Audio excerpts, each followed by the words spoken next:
தேவன் தந்து பாராட்டின கிருபையான நேரத்திற்காய் நன்றி செலுத்துகிறோம். மகா பரிசுத்தமும் அன்பும் இரக்கமும் நிறைந்த நல்ல பிதாவே, இதோ இந்த மாலை வேலைக்காக மக்கள் நாங்கள் நன்றி செலுத்துகிறோம். இதோ தேசம் அழைக்கப்பட்டு இந்த 38வது நாள் மாலை வேலையில கூட அப்பா இப்படியாக உங்களை நோக்கி பார்க்க தேவன் தந்த நல்ல கிருபைக்காக சொல்கிறோம். இந்த மாலை வேலையில கூட தேசத்திற்காக தேசத்திலே நடந்து கொண்டிருக்கிற இந்த அழிவிலிருந்து ஜனங்கள் தப்ப வேண்டும், காக்கப்பட வேண்டும். மேலும் இந்த அழிவு ஜனங்களை நெருக்காதபடி, மேலும் மரண சம்பவங்கள் நடைபெறாதபடிக்கு, இழந்து போன குடும்பங்களுக்கு ஆறுதல் கிடைக்கவும், அவர்களுக்கு நல்ல சமாதானம் கிடைக்கவும், பட்டினி சாவு நடைபெறாமல் இருக்கவும், தற்கொலை சாவுகள் நடைபெறாமல் இருக்கவும், ஆண்டவரே இதிலிருந்து ஜனங்கள் காக்கப்பட மனம் திரும்ப வேண்டும் என்பதற்காய் ஒவ்வொரு நாளும் மனங்காலில நின்று அப்பா அப்படி சமூகத்தை நோக்கி பார்க்கிறோம். இதோ தேசத்திலே இந்த காரியங்களை பார்க்கும் பொழுது ஏதோ ஒரு சூழ்ச்சி வலை பின்னப்பட்டது போல, ஒரு யுத்தத்துக்கு ஆயத்தமாவதற்கு இவர்கள் எதையோ சதி செய்வது போல தெரிகிறது. ஆண்டவரே, இதை தேவன் சந்திக்கும்படியாய் ஆண்டவரே நாங்கள் ஜெபிக்கிறோம். இந்த சத்துருவினுடைய சதி திட்டங்கள் முறியடிக்கப்பட வேண்டும். சாத்தானுடைய திட்டங்கள் முறியடிக்கப்பட வேண்டும். அந்த பொல்லாத ஆமானுடைய சதி வலைகள் நிர்மூலமாக்கப்பட வேண்டும். ஜனங்கள் காக்கப்பட வேண்டும். தேசத்து தலைவர்கள் காக்கப்பட வேண்டும். ஆகையினால் இந்த பொல்லாத சூழ்ச்சியிலிருந்து தேவன் தம்முடைய ஜனங்களை காக்க வல்லவர் என்பதை அறிந்திருக்கிறோம். ஆகையினால் அன்றைக்கு ஆமானின் திட்டங்களை முறியடித்தது போல இன்றைக்கு என்ன திட்டங்கள் நடைபெறுகிறது என்பது அறியாமல் இருக்கிறார்கள். ஆகையினால் எந்த தேசத்திலிருந்து எந்த திட்டங்கள் வெளிவந்தாலும் அந்த திட்டத்தை தேவன் முறியடிப்பார் என்று விசுவாசிக்கிறோம். ஆகையினால் தொடர்ந்து 38வது நாள் மாலை வேளையில கூட அப்பா இப்படி ஜனங்களுக்கு விடுதலை வேண்டும். பாதிக்கப்பட்ட ஜனங்கள், அந்த வியாதியினால் அகப்பட்டவர்கள் குணப்பட வேண்டும், சுகப்பட வேண்டும் என்பதற்காய் இதோ நாங்கள் இந்த ஜெபத்தை எடுக்கிறோம். ஆங்காங்கே ஒவ்வொரு நாளும் தாசர்கள், அநேக ஊழியர்கள் ஆண்டவரை ஜெபத்தை எடுக்கிறார்கள். அதனால் ஆண்டவரே தமிழகத்திலே அப்பா அந்த பாதிப்புகள் ஆண்டவரே மரணங்கள் குறைந்து கொண்டிருப்பது என்பதை அறிந்திருக்கிறோம்.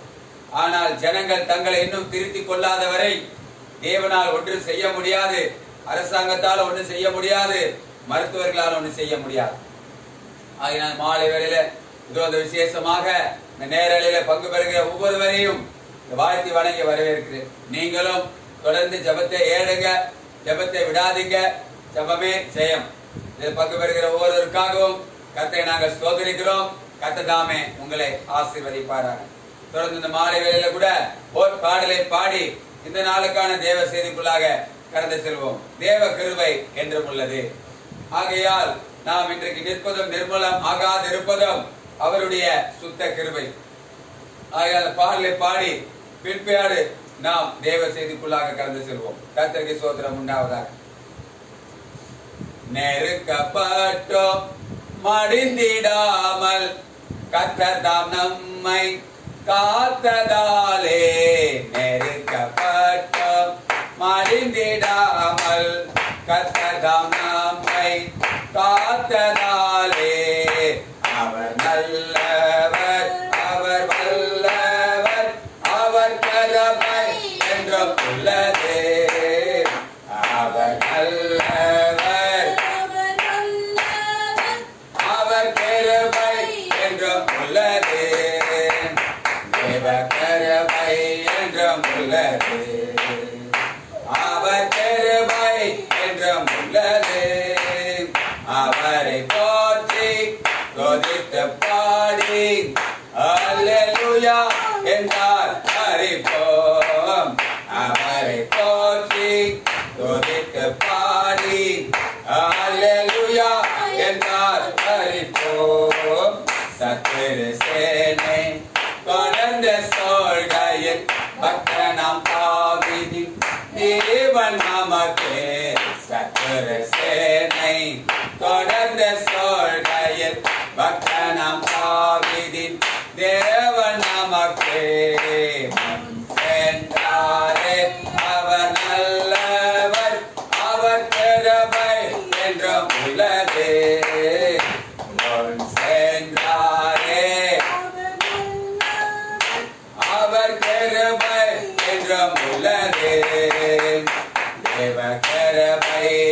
என்றும் உள்ளது.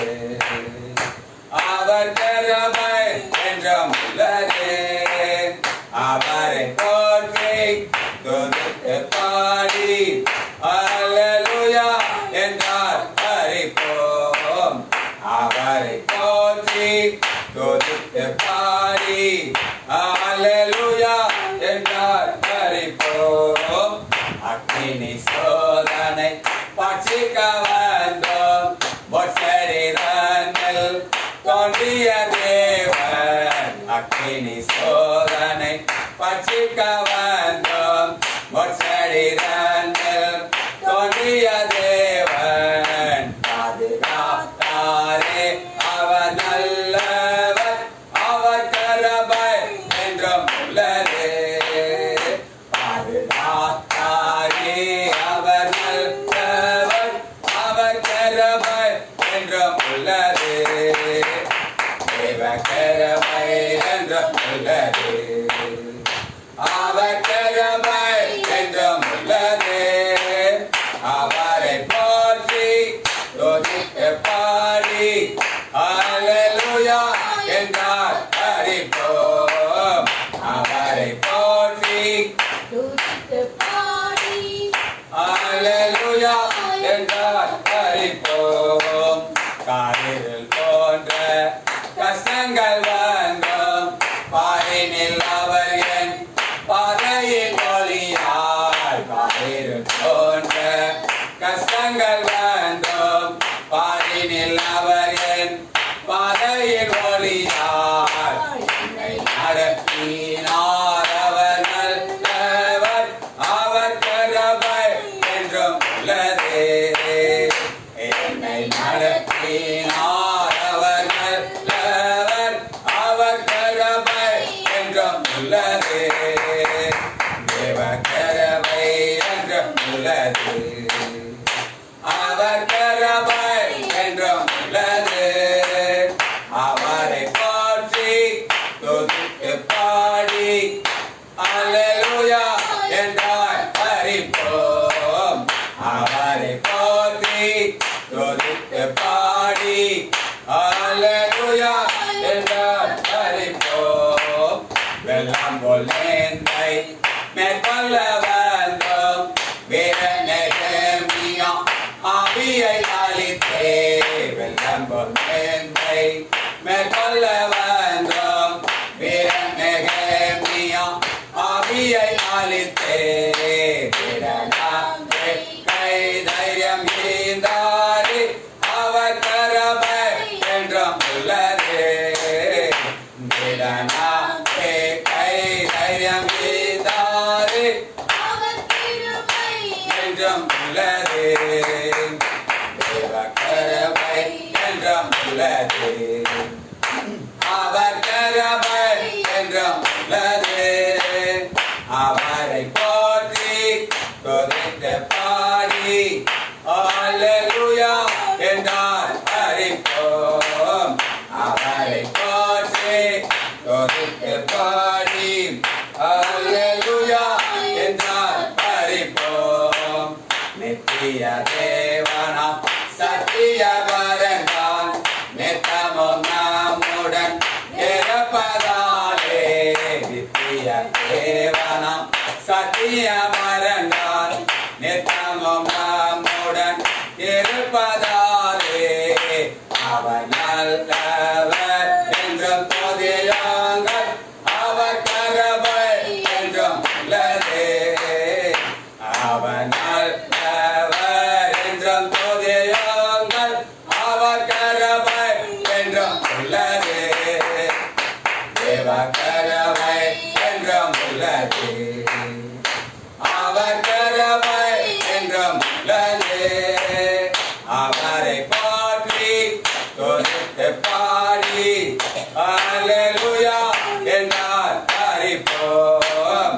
அவரை போற்றி துதித்து பாடி அல்லேலூயா என்றார் அறிப்போம். நித்திய தேவனாம் சத்திய பர நித்தமும் நம்முடன் இருப்பதனாலே அல்லேலூயா. கர்த்தருக்கு ஸ்தோத்திரம் உண்டாகட்டும். இதோ தேசத்திற்காக திறப்புல நின்று ஜெபிப்போமா? இதோ ஜனங்களுக்காக அந்த மருத்துவமனைகளிலே கொத்து குத்தாக விழுந்து கிடக்கிறார்களே, ஆங்காங்கே தேச பூச்சக்கரம் எங்கும் இதோ கொத்து குத்தாக மரித்து ஆண்டவர் யார் யார் யார் என்று விவரம் தெரியாமல் ஆண்டவர் நாம் இருக்கிறோமா, இந்த உலகத்தில் அதில் செத்து விட்டோமா என்கின்ற நிலையை கூட அறிந்து கொள்ளாமல், குடும்பத்தார் இருக்கிறார்களா, சொந்தக்காரர்கள் இருக்கிறார்களா, கூட பிறந்தவர் இருக்கிறார்களா என்கின்ற நிலையம் அறிந்து கொள்ள முடியாமல் இன்றைக்கு பாருங்க தேசம் எப்படிப்பட்ட சூழ்நிலை இருக்கு. ஆகையால் அந்த தேசத்திற்காக இதோ நாம் நின்று ஜெபிக்க வேண்டிய கடமையில நாம் நிற்கின்றோம். ஆதலால் ஒவ்வொரு நாளும் இதோ உங்களுக்கு கொடுக்கப்பட்ட நேரத்தில் நீங்கள் 1 மணி நேரத்தை தீர்மானித்து குடும்பமாக இந்த தேசம் தேவனை அறிய வேண்டும். இந்த அழிவின் பாதையிலிருந்து தேவன் மனம் இறங்க வேண்டும். ஜனங்களுக்காக அவருடைய சித்தத்தை அவர் செய்வார். ஆனால் நாம் நம்முடைய கடமையை, நம்முடைய வேலைகளை நாம் சரியாய் ஒழுங்காய் செய்ய வேண்டும். ஆகையினால் அவர்களுக்கு கொடுக்கப்பட்ட நேர காலத்தின்படி உங்களுக்குள்ளே ஒரு நல்ல ஒரு மணி நேரத்தை நியமித்துக் கொள்ளுங்கள். குடும்பமாக முழங்காலில் நின்று அந்த தேவன் ஜீவனுள்ள தேவனை நோக்கி பார்க்கும் பொழுது யாருக்கு தெரியும், ஒருவேளை உங்க ஜெபத்தினால கூட தேவன் மனம் இறங்க வல்லவரா இருக்கிறார். அல்லேலூயா.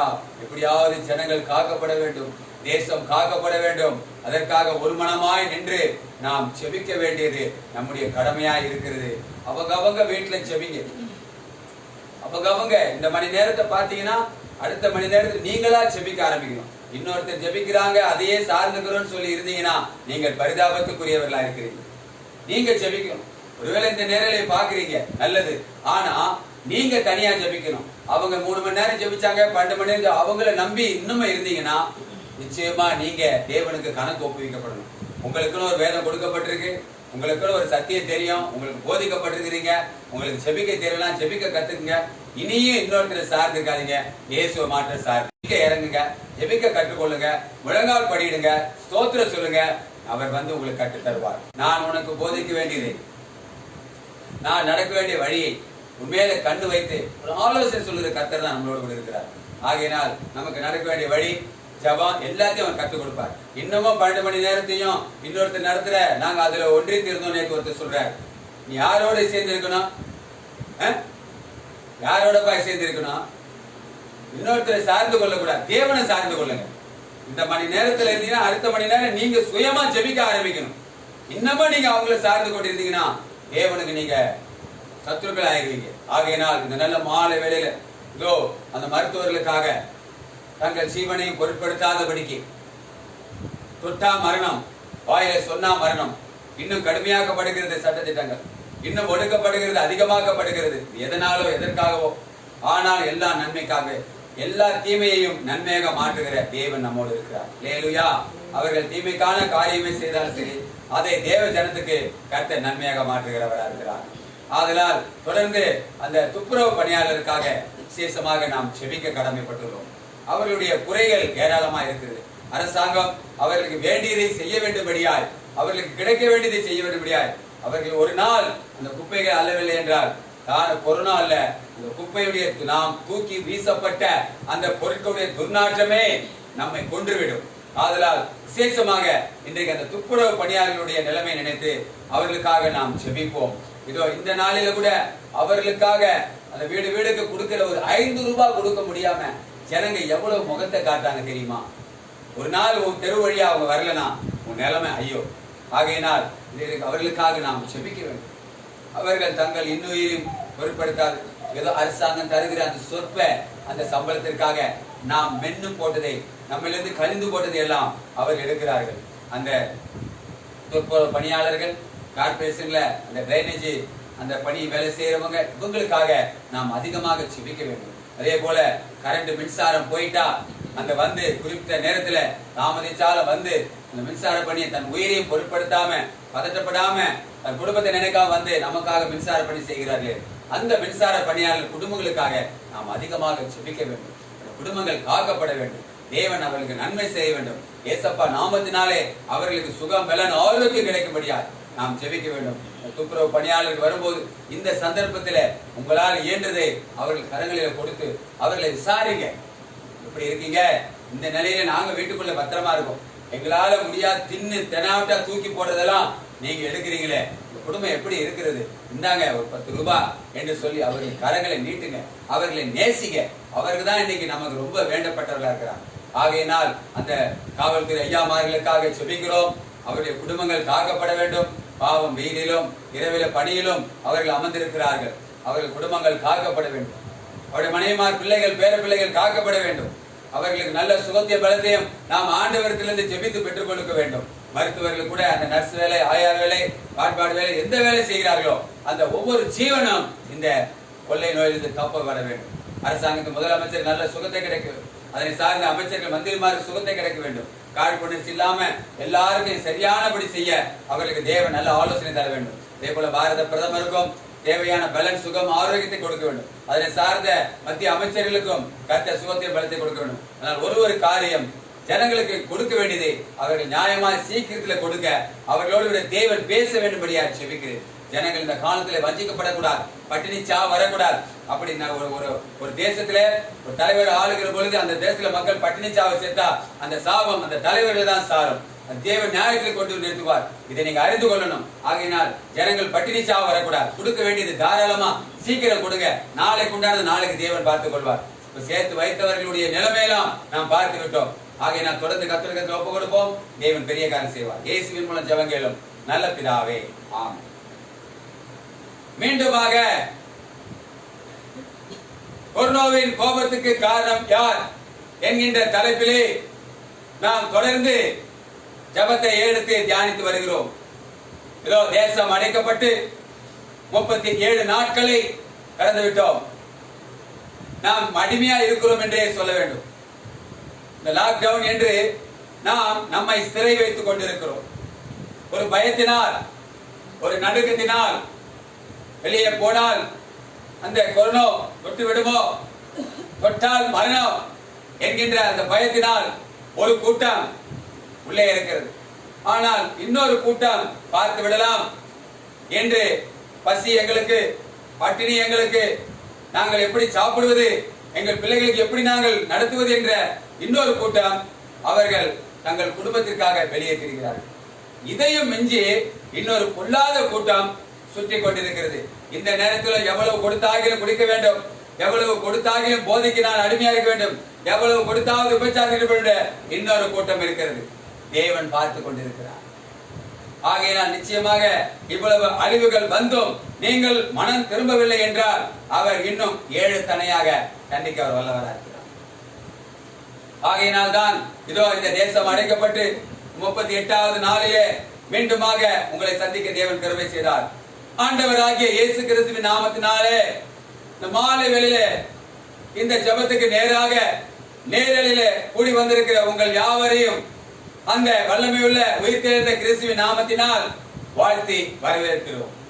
கடந்த நாளிலே ஒப்பு கொடுக்கப்பட்டது போல இந்த நாளிலே நீங்கள் ஒப்பு கொடுப்பீர்கள் என்று விசுவாசித்து இன்னும் அநேகருக்கு நீங்கள் இதை சொல்லி மற்றவர்களையும் இதிலே ஒப்பு கொடுக்க அவர்களுக்கும் தூண்டுதல் விதமாக நல்ல ஒரு ஜெபத்திலே பங்கெடுக்க ஒரு உணர்த்துவிக்கும்படியாக இந்த கடைசி நொடி எச்சரிப்பின் கிராம ஊழியர்கள் மூலமாக ஒரு எச்சரிப்பின் செய்தியை நீங்கள் கேட்கும்படியாக, மனம் திரும்பும்படியாக, மனம் உணரும்படியாக ஜெபிக்கிறோம்.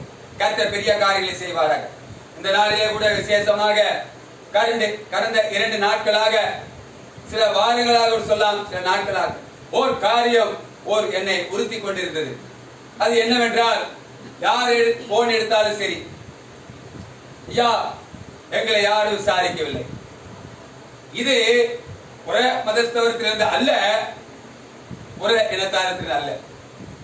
தேவனுக்காக வைராக்கியமாக ஒப்புக்கொள்ளப்பட்டு தேவனுக்காக கிராமத்திலே ஊழியம் செய்கிற அர்ப்பணிப்போடு கூட ஒப்பு கொடுத்தலோடு கூட குடும்பமாக அந்த ஒப்பு கொடுத்தலின் பேரிலே, அழைத்ததின் பேரிலே விசுவாசம் வைத்து சாப்பிட்டாலும் சாப்பிடாவிட்டாலும் கந்தையோ நிந்தையோ உடுத்திக் கொண்டு குடும்பமாக ஊழியம் செய்கிற அந்த கிராமப்புறத்தில் இருக்கிற அந்த ஊழியர்களுடைய காரியங்கள் என்னவென்றால், எங்களை யாரும் விசாரிக்க யாருமே கேட்கல. ஊழியர்கள் ஐக்கியம் என்று வைத்தார்கள், அதிலே பங்கு பெற்றோம். 250 ஊழியர்கள் இருந்தால் அங்கே அந்த நேரத்தில் தான் இது முழுசா இல்லைன்னா கூட அரைகுறையான சோத் அப்படின்னு கூட சொல்லுவாங்க. ஸ்தோத்திரம் சொல்ல மாட்டாங்க, சோத். ஆனால் அதை நடத்தின அந்த ஊழியர்கள் ஃபெலோஷிப் என்று சொல்லுவார்கள். அதை நடத்தின அந்த நான் தான் 250 பேர் தலைவர் என்று சொல்ற தலைவரை காணோம். சில ஸ்தாபனங்கள் தங்களுடைய ஸ்தாபனத்துக்கு வேலை செய்த கிராம சபைகளை கூட இன்னும் கவனிக்கவில்லை என்று நான் கேள்விப்பட்டேன். அநேகருக்கு நான் போன் செய்வது ஒரு வழக்கம் உண்டு.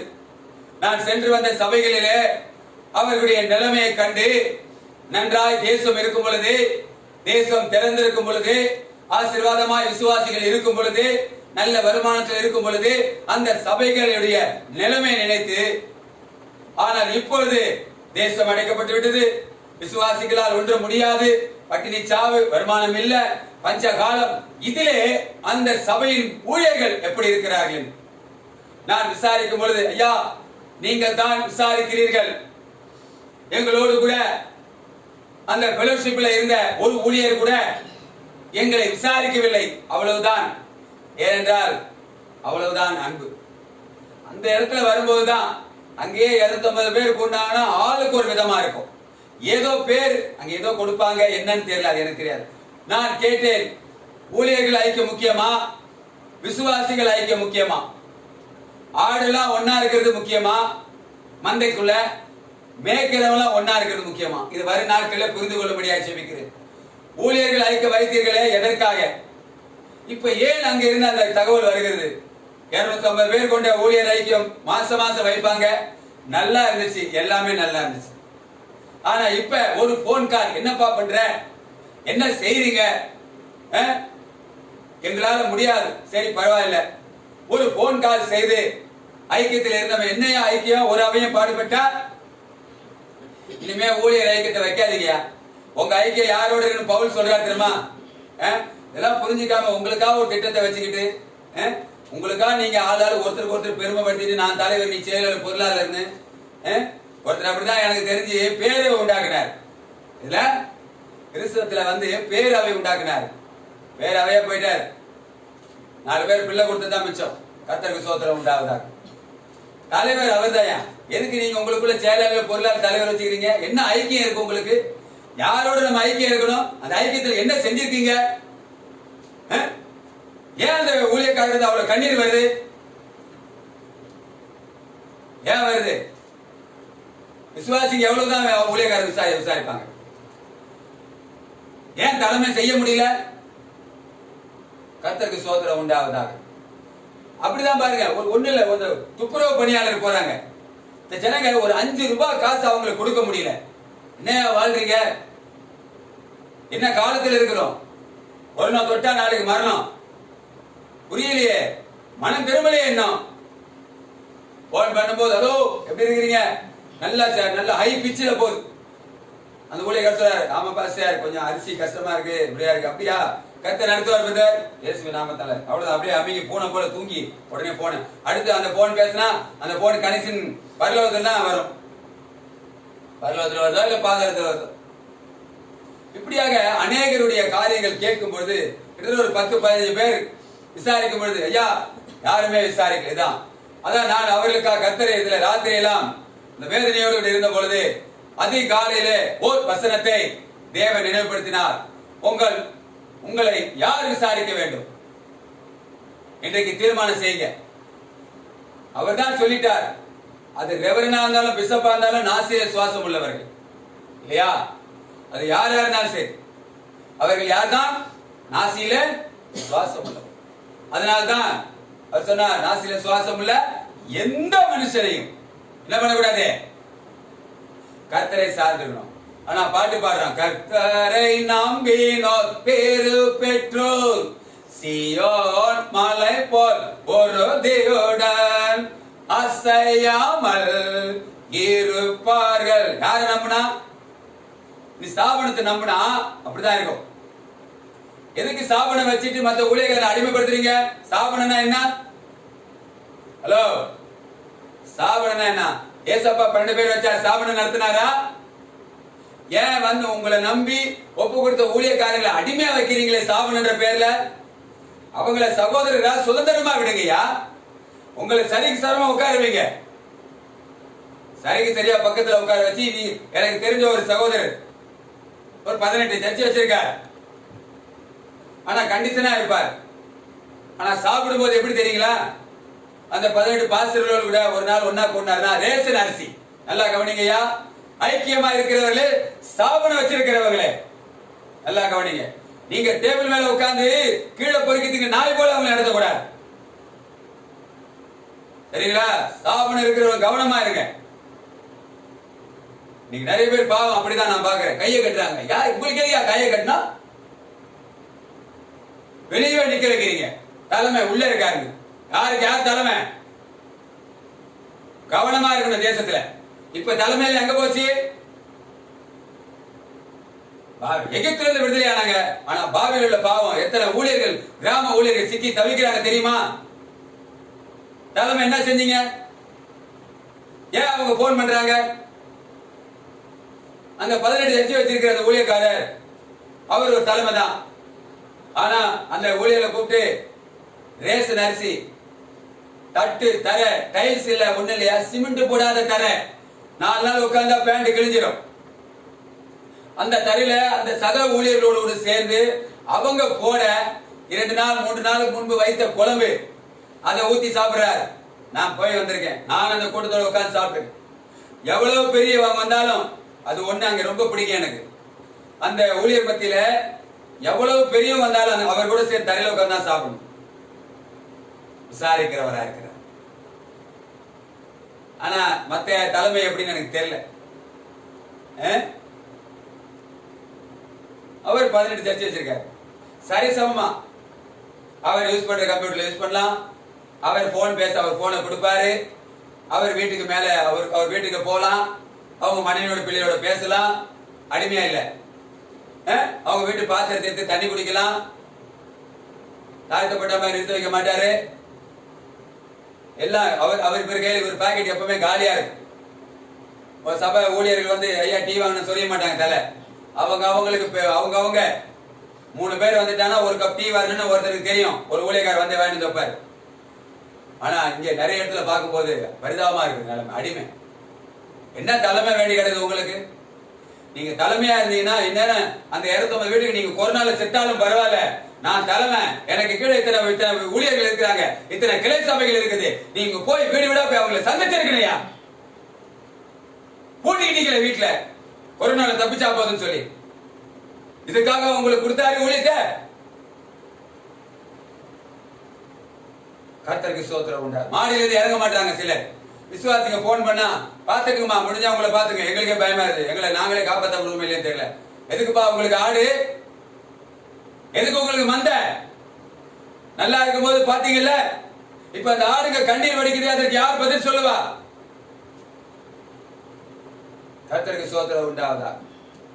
விசாரிக்கலையா? அதனால ஆண்டவர் சொன்னார், சரியாக 3:15 மணிக்கு ஒரு வார்த்தை வந்தது. வாசிப்போம். 1 பேதுரு புத்தகம் 5ஆம் அதிகாரம் 15வது வசனத்தை வாசிப்போம். 1 பேதுரு புத்தகம் 5:15.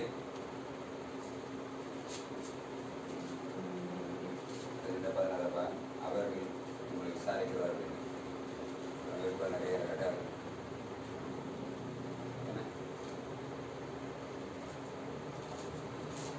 அவர் உங்களை விசாரிக்கிறவர். 15-16.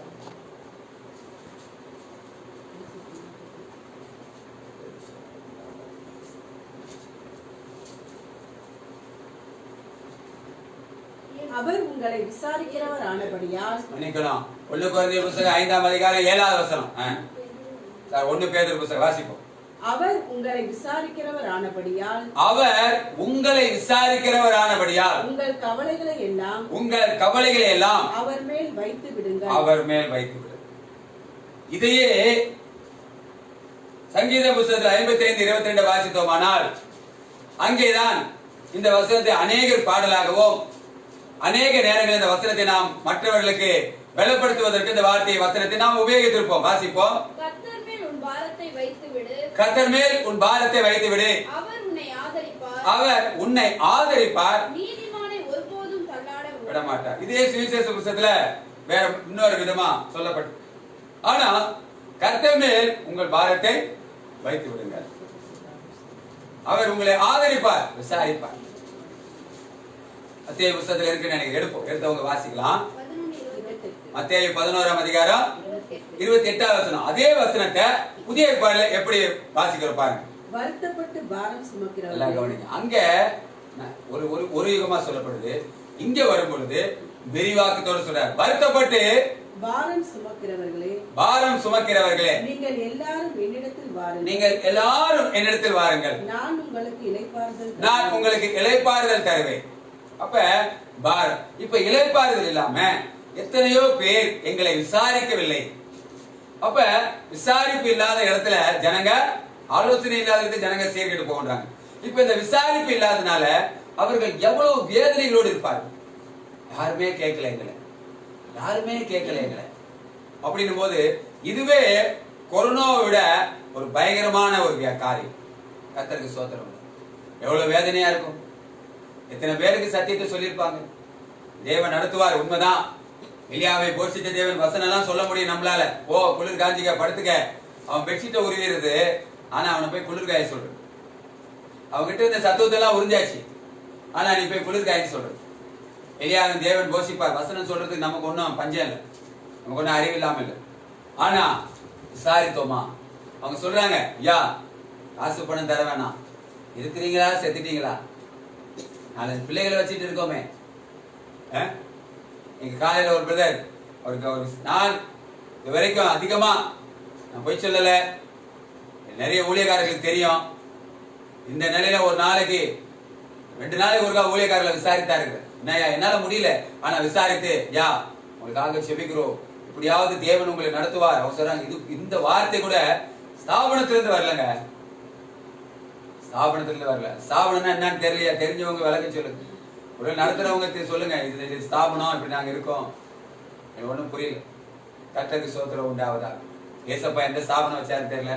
பேதுரு, யாக்கோபு, யோவான் இவங்க எல்லாம் எந்த ஸ்தாபனத்தை வச்சு ஊழியம் செஞ்சாங்கன்னு தெரியல. ஸ்தாபனம். கர்த்தருக்கு ஸ்தோத்திரம் உண்டாவதா. அடிமைத்தனம். ஸ்தாபனத்துக்கு பேர் என்ன தெரியுங்களா? அடிமைத்தனம். மற்ற ஊழியக்கார அதன் இடத்துல வர ஊழியக்காரர்களை அடிமைத்தனம். ஒரு கம்பெனியில கூட, ஒரு பெரிய கம்பெனி எடுத்துனா கூட, ஒரு ஓண்டா கோண்டா அப்படின்னு கம்பெனிக்கு இருக்கு. அந்த வேலை கை கடு சோப்புக்கு காசு இருக்கு, துணி துவைக்க செலவுக்கு படி இருக்கு, வாடகை படி இருக்கு, டிஓ இருக்கு, அலவன்ஸ் இருக்கு, எக்ஸெட்ரா எக்ஸெட்ரா. ஆனா இங்க என்ன தெரியுமா? கூப்பிடும் போதெல்லாம் ஓடியாரு அந்த ஊழியக்கார கை கட்டணும். ஆனா நம்மளை விட துணி வெள்ளை சட்டை அதிகமா வெள்ளையா போட்டுற கூடாது. ஹலோ, இதுக்கு பேர் தான் நீங்க சொல்றீங்களே வருஷத்துக்கு ஒருக்கா அவங்களுக்கு போனஸ் உண்டு. ஆனா இங்க வேலை செய்யறாங்களே, கர்த்தர் நடத்துவார், கர்த்தர் நடத்துவார். எதுக்கு நீங்க சேர்த்து வச்சிருக்கீங்க? எங்க விசாரிச்சோம்? விசாரிச்சா இன்னைக்கு ஏன் ஊழியக்காரங்க கிராமத்துல படிக்கிற ஊழியக்கார கண்களை கண்ணீர் வருது? ஏன் கண்ணீர் வருது? கர்த்தருக்கு ஸ்தோத்திரம் உண்டாவதாக. விசாரிச்சவங்க என்ன ஆனாங்க, விசாரிக்காதவங்க என்ன ஆகுறாங்க எல்லாருக்கும் தெரியும். வசனம் தெரியும். கேட்ட சொல்ல, நீ சின்ன பையன், பொடி பையன், தேவையில்லாம பேசி தெரியாத, நீ உட்காந்து நீ பாட்டு டெய்லி ஒரு காரியத்தை சொல்லி தர, திட்டிட்டு தரேன்னு. நான் திட்டத்துக்கு வரலங்க. என் ஊழியன் கடைசியுடைய எச்சரிப்பின் கிராம ஊழியம். ஒரு எச்சரிப்பின் சத்தம், மனம் திரும்புவதற்கு ஏதுவான வார்த்தை தான் சொல்றப்ப தவிர யாரை குற்றப்படுத்தி போறதுக்காக அல்ல. இது மனம் திரும்ப சந்தர்ப்பத்தை கர்த்தர் கொடுத்திருக்கிறார். கொஞ்சம் நேசிங்க. ஒரு துப்புரவு பணியாளருக்கு ஒரு 5 ரூபாய் கொடுக்க முடியலையே, அவங்க வந்து கேட்டா கூட போ ஏன் போ நாளைக்கு வா, ஏன் இன்னைக்கு கொடுத்தா என்ன, நீ திங்கு போடுற எச்சையே எடுக்கிறாங்களே அவங்க. ஏதா அம்மா அப்பா போடுறத பிள்ளை எடுக்க சொல்லு, ஒருவேளை ஐயா மனைவி போடுறத புருஷன் எடுக்க சொல்லு, இல்ல புருஷன் தின்னு போடுறத மனைவி எடுக்க சொல்லு. யாரை பாத்தியா சொல்றேன்? நான் எந்த மாதிரி வீட்டுல இருந்து வந்தேன் தெரியுமா? உனக்கு வாடகை கொடுக்கறது எங்க அப்பா, நான் தின்னு போடுறதை எடுக்க சொல்றேன் நீ அப்படின்ற பேச்சு வந்துடும். கர்த்தருக்கு ஸ்தோத்திரம் உண்டாவதா. ஆகையால பாருங்க,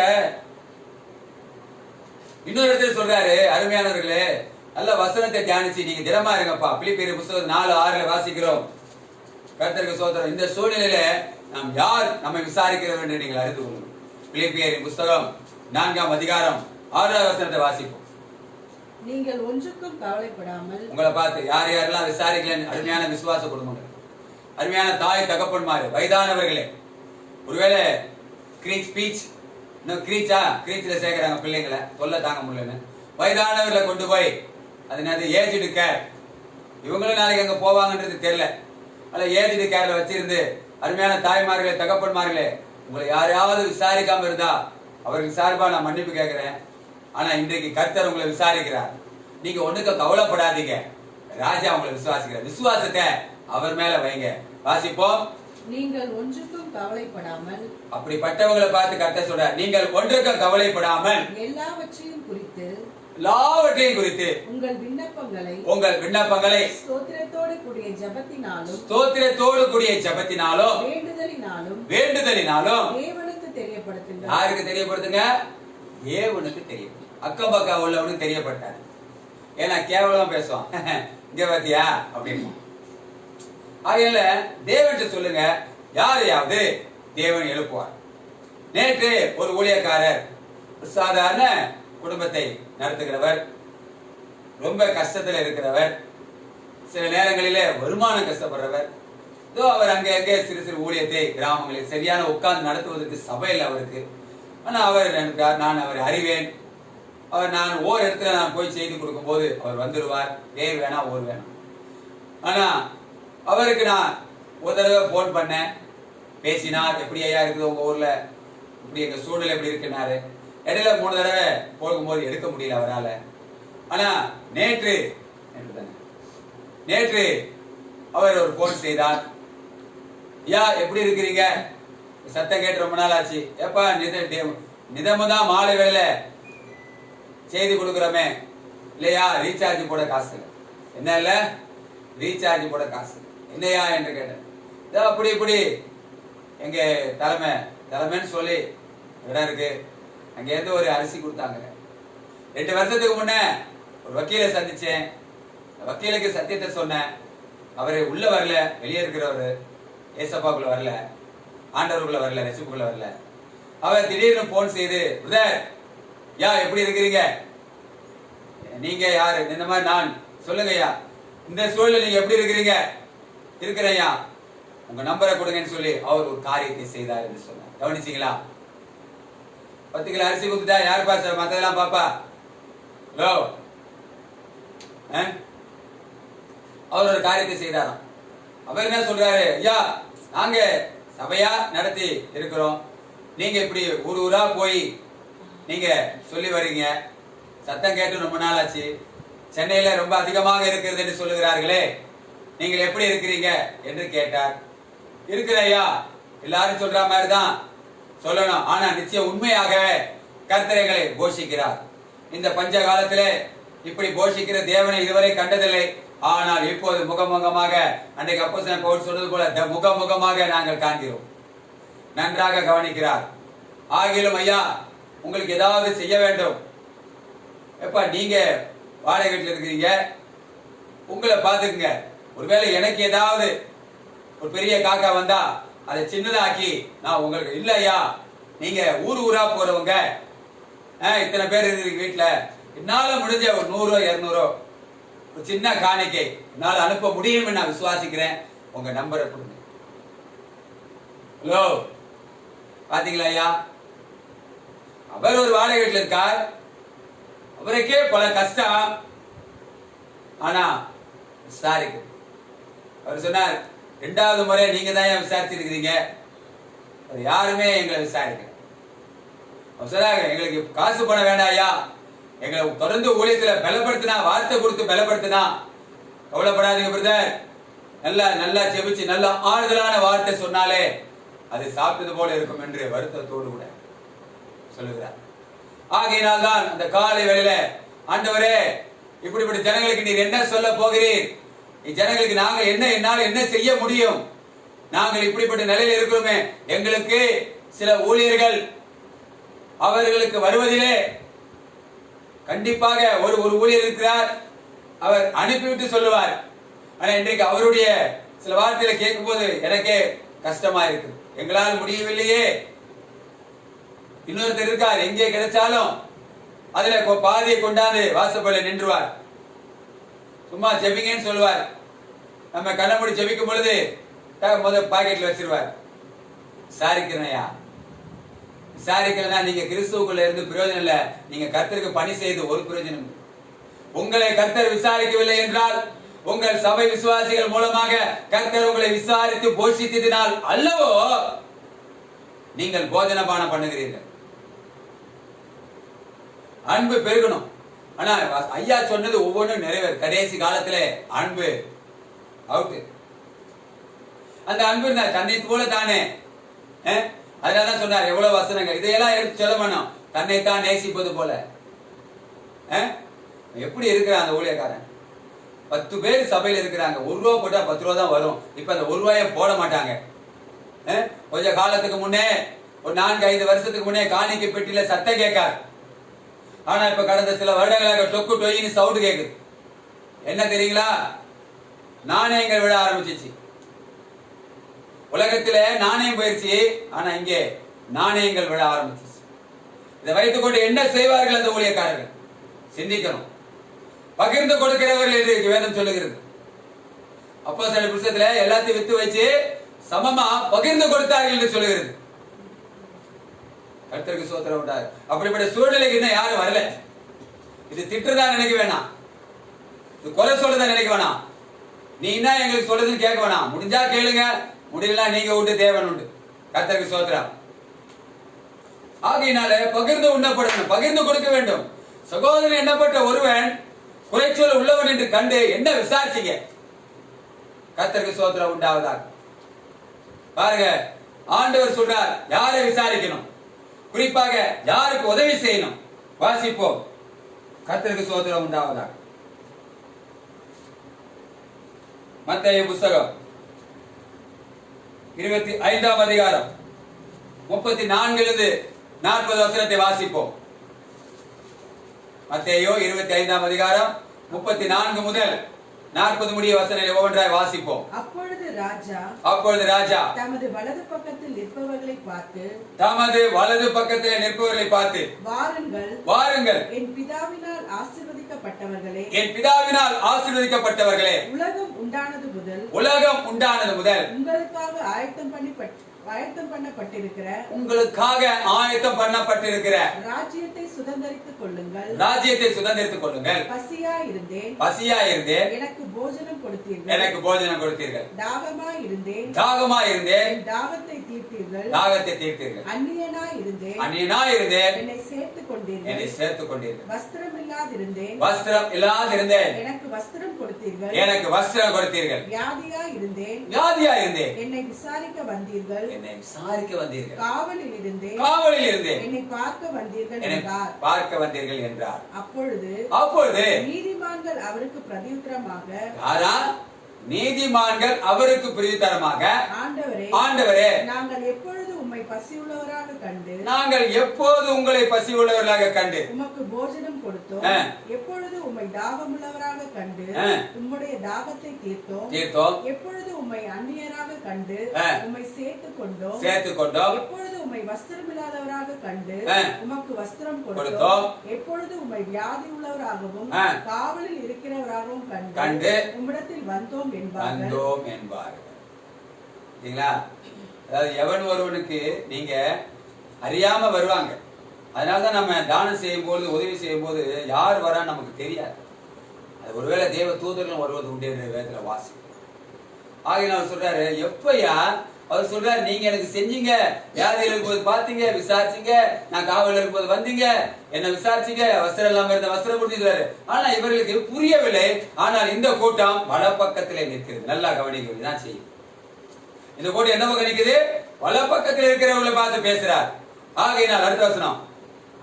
அதற்கு ராஜா பிரதியுத்தரமாக, மிகவும் சிறியவராகிய என் சகோதரர்களாகிய இவர்களில் ஒருவனுக்கு நீங்கள் எதை செய்தீர்களோ அதை எனக்கே செய்தீர்கள் என்று மெய்யாகவே உங்களுக்கு சொல்லுகிறேன். மிகவும் சிறியவர்களாகிய சகோதரர்கள் யார் தெரியுமா? தேவதாசர்கள். தேவனுக்காய் அழைக்கப்பட்டு அர்ப்பணிக்கப்பட்டு ஒப்பு கொடுக்கப்பட்டு குடும்பமாக அல்லது தனியாக கிராமங்களிலே அலைந்து திரிந்து அங்கே வருகிற பிரயாசங்களை வைத்துக் கொண்டு பிள்ளைகளை படிக்க வைக்க முடியாம வசதியாய் வாழ முடியாம ஓலை வீட்டுகளிலும் ஓடுகளிலும் ஆண்டவரை மலை ஒழுக்குகளிலும் இருந்து வாழுகிற இந்த சிறியது பெரியவர்களுக்கு அல்ல. இந்த எல்லாரும் சிறியவங்க தான், ஆனா சில பெரியவங்க ஆயிட்டாங்க. இந்த சின்ன பசங்களுக்கு இந்த சிறிய ஊழியர்களுக்கு நீங்கள் எதை செய்தீர்களோ அதை எனக்கே செய்தீர்கள். இது வலப்பக்கம் இருக்கிறவங்க. அவங்க எங்க போவாங்களா? வாருங்கள் வலப்பக்கம் இருக்கிறவர்களே, என் பிதாவினால் ஆசீர்வதிக்கப்பட்டவர்களே. இவங்க யாரா? பிதாவினால் ஆசீர்வதிக்கப்பட்டவர்களே. உலகம் உண்டானது முதல் உங்களுக்காக ஆயத்தம் பண்ணப்பட்டிருக்கிற ராஜ்யத்தை சுதந்தரித்துக் கொள்ளுங்கள். இப்ப தெரியுங்களா யாரு ராஜ்யத்துக்கு போவாங்கன்னு? ஹலோ, நான் போயிருவேன், நான் பரலோகம் போயிருவேன், இந்த சபை எடுத்துக்கொள்ளப்படும், நீங்க எல்லாரும் போயிருவீங்கன்னு சொல்லி பூஸ்ட் பண்ணக்கூடாது. முதல்ல யாரு போவாங்கன்னு பாருங்க. உலகம் உண்டானது முதல் உங்களுக்காக ஆயத்தம் பண்ணப்பட்டிருக்கிற பிதாவினுடைய ராஜ்யத்துக்கு இப்ப சுதந்திரித்துக் கொள்ளுங்கள். சுதந்திரித்துக் கொள்ளுங்கள் என்றே சொல்றாரு. வலப்பக்கம் நிற்கிறவங்களை பார்த்து இன்னொரு கூட்டம் இருக்குது, அது வாசிப்போம் அடுத்த வசனத்துல. அப்பொழுது இடப்பக்கத்தில் நிற்பவர்களை பார்த்து அவர் சபிக்கப்பட்டவர்களே. ஐயோ, முதல்ல சொல்லிட்டேன். வேற வேற வேற அடுத்து அவங்களுக்கு காரியமே இல்லை. நீ வலப்பக்கத்தில் இருந்தீங்கன்னா எல்லா கவனிங்க, பிதாவை ராஜ்யத்துக்குள்ள போவீங்க.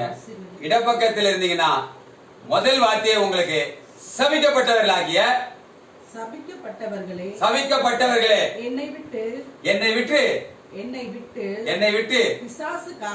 பிசாசுக்காகவும் அவன் தூதர்களுக்காகவும் ஆயத்தம் பண்ணப்பட்டிருக்கிற நித்திய அக்கினியிலே போங்கள். யாரையா நம்ம யாரையும் சொல்றோம். ரசிக்கப்படாதவன் நித்திய அக்கினி போயிடுவான், குடிக்கிறவன் போயிடுவான், எஞ்சாடிக்கிறவன் போயிடுவான், விபச்சாரம் பண்றவன் போயிடுவான், அவன் போயிடுவான், இவன் போயிரு சொல்லி பயமுறுத்திட்டு நாம போறோன்றதை மறந்துட்டோம். ஹலோ,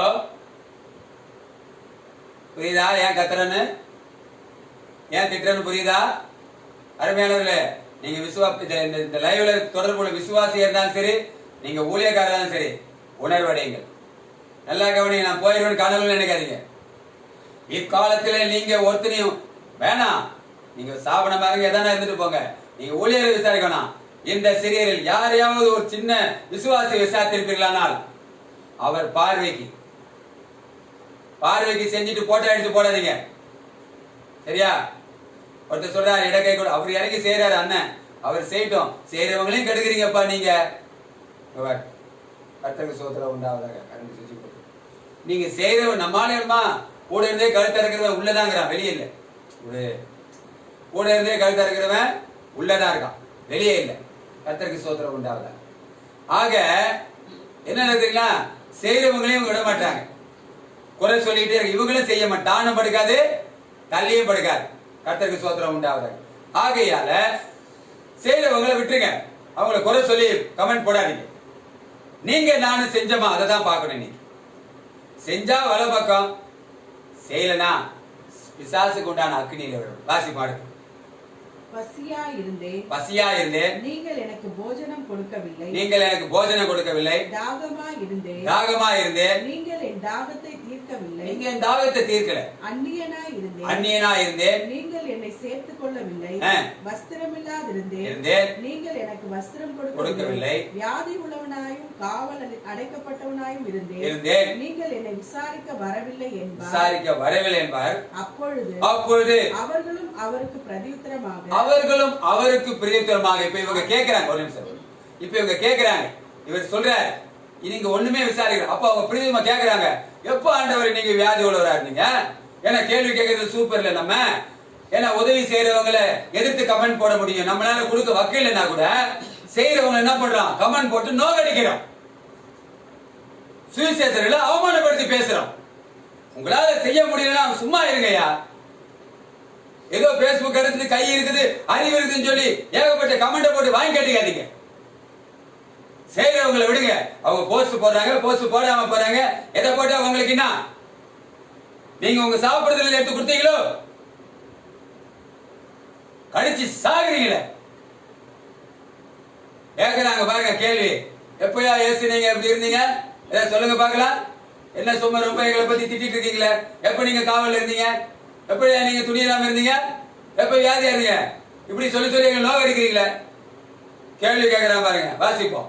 ஆண்டவரே, ஆண்டவரே, உம்மை பசி உள்ளவராகவும், உம்மை பசி உள்ளவராகவும், தாகம் உள்ளவராகவும், தாகம் உள்ளவராகவும், அந்நியராகவும், அந்நியராகவும், வஸ்திரம் இல்லாதவராகவும், வஸ்திரம் இல்லாதவராகவும், வியாதிப்பட்டவராகவும், வியாதிப்பட்டவராகவும், காவலில் அடைக்கப்பட்டவராகவும், காவலில் அடைக்கப்பட்டவராகவும் நாங்கள் எப்பொழுது கண்டு, நாங்கள் எப்பொழுது கண்டு உமக்கு உதவி செய்யாதிருந்தோம் என்பார்கள். நீங்க சுய புத்தி மேல சொந்த புத்தி மேல இருந்தா தானே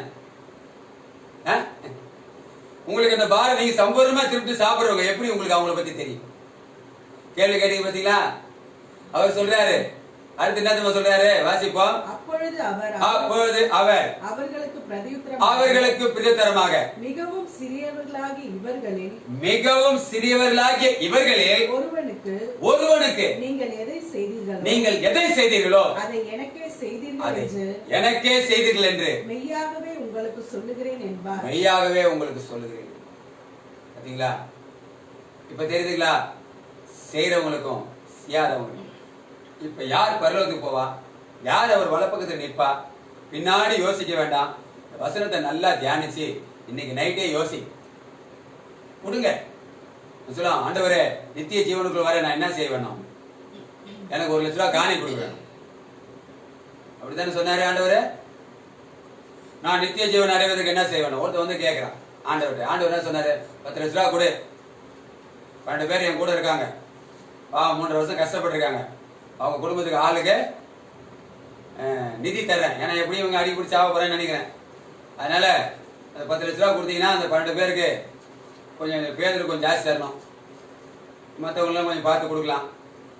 அதனால இப்ப நிதி திரட்டி கொடுக்கணும். எப்படி செய்யலாம்? ஹலோ, என்ன செய்யலாம்? அவர் என்ன பதில் சொன்னாரு?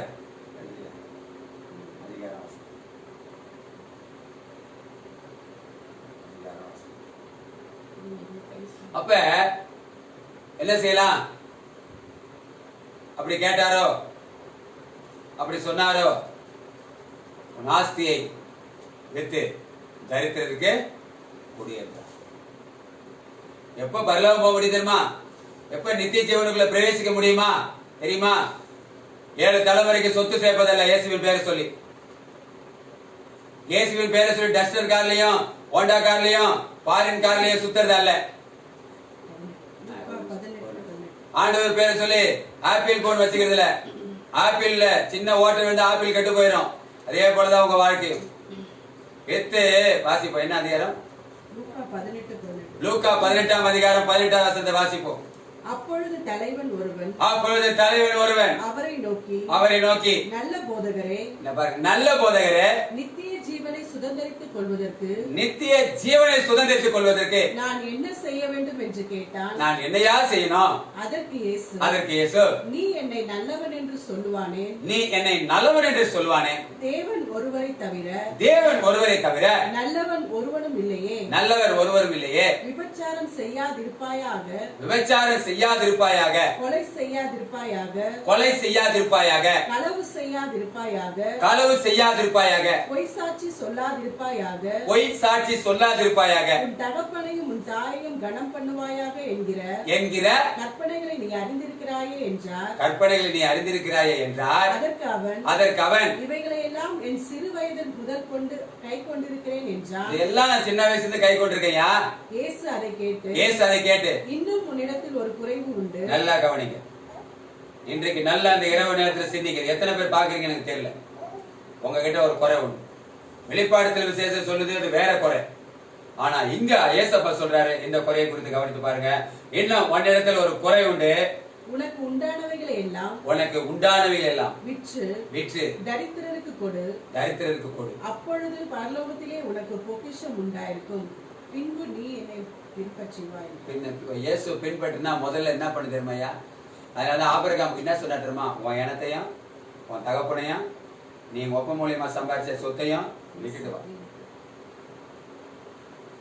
அப்பா சொத்தை வச்சுக்கிட்டு பிள்ளை ஊழியம் செய்ய முடியாது. முதல்ல நான் போனா என்கிட்ட எல்லாம் உறிஞ்சிருவேன், பயில் காட்டி அழைப்பேன்.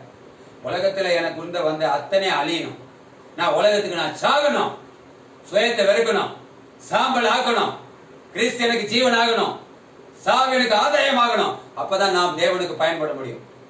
உலகத்துல இருக்கிற சொத்தெல்லாம் பிரிச்சு வச்சுக்கிட்டு 7 தனி 8 தனி தலைமுறைக்கு சேர்த்து வச்சுக்கிட்டு 5000 கோடி 10,000 கோடி சேர்த்து வச்சுட்டா போக முடியாது. அடுத்தவங்களுக்கு போதிக்கிற நானே ஆகாதவனை போகாதபடி, தெரியுமா?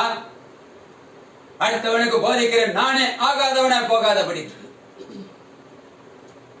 நீ வித்து இங்க இங்க இங்க இங்கே பிச்சைக்காரன் ஆகும், இங்க பணக்காரனா இருக்காது, இங்க கோட் சுட்டு போடாத, எல்லாம் கலட்டுங்க நாளைக்கு.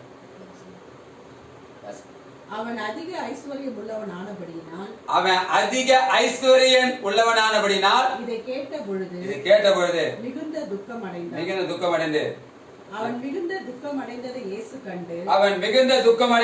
கண்டு ஐஸ்வர்யம் உள்ளவர்கள் தேவனுடைய ராஜ்யத்தில் பிரவேசிப்பது எவ்வளவு அரிதா இருக்கிறது. கூடாதது ஒன்றும் இல்லையே. பாடுவோம். கூடாதையா? இந்த விஷயத்துல உனக்கு பங்கும் இல்ல, பாகமணி பாவ பிச்சில அகப்பட்டிருக்க உன் பணம். அதனால 7 தலைமுறை வச்சிருக்கவங்களே, 8 தலைமுறை வச்சிருக்கவங்களே, பயந்துகிட்டு வெளிநாடு ஓடினவங்களே வேலைக்காவாது. சரியா? வித்து தரித்திரம் எப்படி ஆரம்பத்துல வந்தவங்க நல்லா கவனிங்க.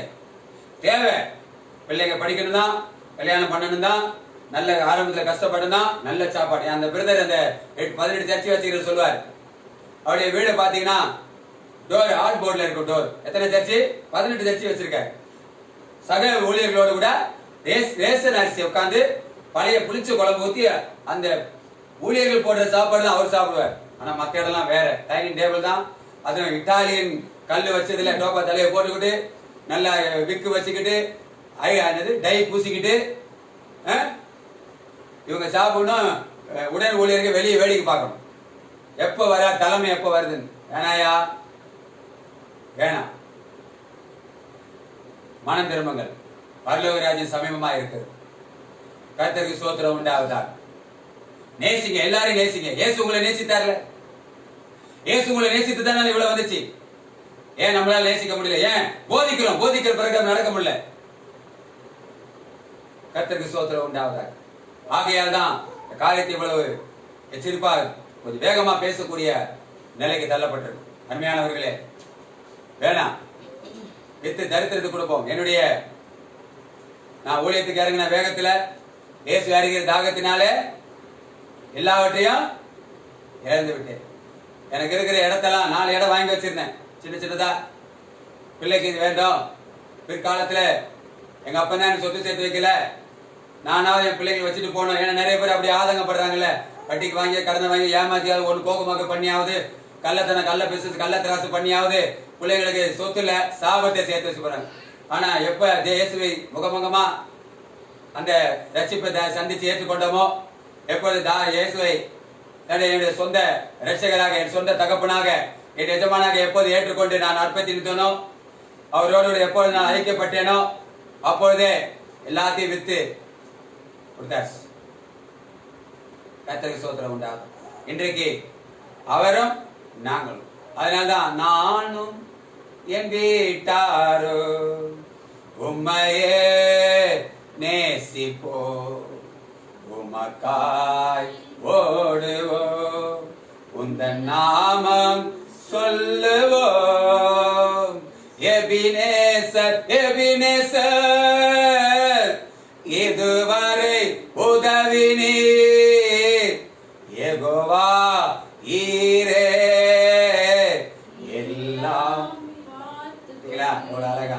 அதனால யோசுவா எதை வச்சு சொன்னாரோ இந்த வசனம் தான் மேல காட்டுப்பா. இந்த வசனம் தான் எங்களுக்கு தேவன் கொடுத்தது, நானும் என் வீட்டாரும். ஆகிய அருமையானது இந்த மாலை பொழுதுல கர்த்தர் உங்களோட பேசினார் என்று நான் விசுவாசிக்கிறேன். நாளிலே யாரையாவது விசாரிக்காம இருந்தீங்கன்னா விசாரிங்க. எதையாவது வேகமா வந்திருந்தது, தவறா பேச மாட்டேன், கெட்ட வார்த்தையோ மரியாதை இல்லாம பேச மாட்டேன். வசனத்துக்கு ஒத்துதுன்னா அது பேசியே ஆகணும். ஊழியம் அப்படிப்பட்டது. பாவத்தை குறித்தும் நீதியை கொடுத்தோம், கண்டித்துணர்த்துகிற ஆவியானவர் என்னோடு இருக்கிறபடினால் கடைசியுடைய எச்சரிப்பின் சுவிசேஷ ஊழியமாகிய இந்த எச்சரிப்பின் சத்தத்தை கேட்டு மனம் திரும்பும்படியாக ஜெபிக்கிறோம். கர்த்தர் உங்களை ஆசீர்வதிப்பாராக. கடைசியாக மீண்டும் அந்த வசனத்தை, அந்த 1 பேதுரு புஸ்தகம் 15ஆம் அதிகாரம் 7வது வசனம், 5ஆம் அதிகாரம் 7வது வசனம். கடைசியாக விசாரிக்கவில்லையே என்று ஏங்குகிறவர்கள், அவர் உங்களை விசாரிக்கிறவரானபடியா, அவர் உங்களை விசாரிக்கிறவரானபடியா உங்கள் கவலைகளை எல்லாம் அவர் மேல் வைத்து விடுங்கள், அவர் மேல் வைத்து விடுங்கள். கர்த்தர் மேல் பாரத்தை வைத்து விடு, கலங்கி தவிக்காதே, அவரே உங்களை ஆதரிப்பார், அதிசயம் செய்வார். மகா பரிசுத்தமாம் இரக்கம் நல்ல பிதாவே, நல்ல மாலை வேலைக்காக நன்றி செய்கிறேன். கர்த்தர் தொடர்ந்து நடத்தும்படியாய் இந்த அமர்ந்திருந்து இவ்வளவு நேரம் இந்த நேரலையில பங்கு பெற்ற ஒவ்வொரு குடும்பத்தாரையும் கர்த்தர் பலப்படுத்தி திடப்படுத்தி அவைகள் தேவைக்கு சந்திக்கப்படும்படியா ஜெபிக்கிறேன். ஒருவேளை இந்த நேரலையில பங்கு பெற்றவர்கள் இதுவரை விசாரிக்கப்படாதிருந்தா இன்றைக்கு கர்த்தர் யாரை கொண்டாவது விசாரிக்க அவர் வல்லவராய் இருக்கிறார் என்பதை நான் அறிந்திருக்கிறேன். விசாரிக்கப்பட வேண்டும். உங்கள் பாரத்தை அவர் மேல் வைத்து விடுங்கள், கலங்கி தவிக்காதீர்கள். எல்லாவற்றையும் கர்த்தர் ஒப்புக் கொடுங்க, கர்த்தர் பார்த்துக் கொள்வார். எல்லாவற்றையும் நிரப்பக்கூடிய ஆண்டவர் இயேசு கிறிஸ்து நாமத்தில் ஜெபிக்கிறேன். ஜெபங்களும் நல்ல பிதாவே, என் ஆத்துமாவே கர்த்தரை ஸ்தோத்திரி, என் முழு உள்ளமே பரிசுத்த நாமத்தை ஸ்தோத்திரி, என் ஆத்துமாவே கர்த்தரை ஸ்தோத்திரி. கர்த்தர் செய்த சகல உபகாரங்களையும் மறவாதே. ஆமென், ஆமென். அல்லேலூயா, அல்லேலூயா, அல்லேலூயா, அல்லேலூயா. ஸ்தோத்திரம்.